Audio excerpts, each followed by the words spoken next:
Tshilombo, de retour de Washington, où il a pris part à la cérémonie de signature de l'accord de paix entre la RDC et le Rwanda.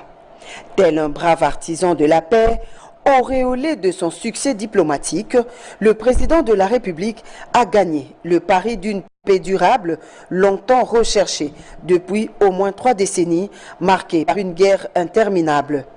Sur le tarmac, des officiels déjà rangés en attendant l'arrivée imminente du garant de la nation. Je viens pour l'encourager parce que j'estime qu'au jour d'aujourd'hui, nous n'avons pas d'autre solution de passer par un accord. Au jour d'aujourd'hui, on a besoin d'une solution avant qu'on s'organise, avant qu'on puisse bâtir une armée solide pour nous protéger.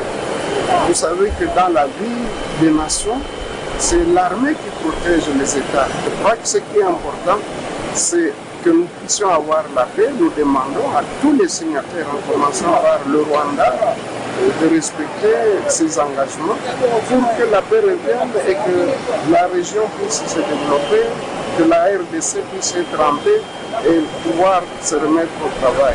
Moi, je crois que nous sommes ici pour l'accueil du président de la République, chef de l'État et qui est haute autorité politique de l'Union sacrée de la Nation. Il revient, comme vous le savez, de Washington DC où il a signé un accord historique en présence du président américain Donald Trump et plusieurs autres dirigeants africains du monde. Nous sommes heureux que ce pas ait été franchi. Et pour la première fois, Félix Tshisekedi, notre autorité politique, va tenter de mettre les freins à une guerre qui a duré pendant 30 ans. 30 ans durant, nous avons été malmenés, humiliés par le Rwanda.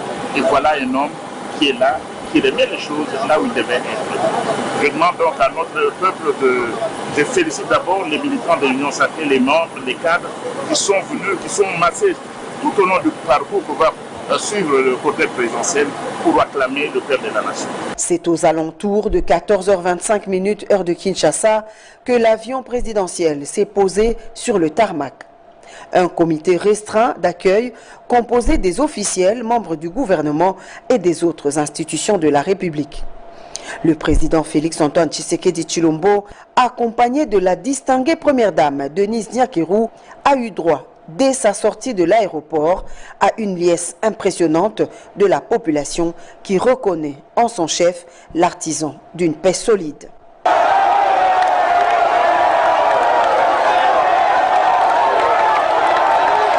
La population congolaise, tel un seul homme, a tenu à exprimer son indéfectible soutien au chef de l'État qui s'est investi depuis des années dans un marathon politico-diplomatique de sortie de guerre.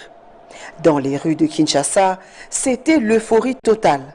D'une manière spontanée, les Kinois n'ont pas voulu rater l'événement. Ils se sont massés le long des artères sous un soleil de plomb pour voir et encourager par des acclamations frénétiques celui qui vient de signer l'acte dont les clauses vont à coup sûr mettre fin à plusieurs décennies de guerre dans l'est de la RDC. À certains endroits, le président de la République n'avait pas d'autre choix que de sortir de son véhicule pour communier avec sa population, une harmonie parfaite.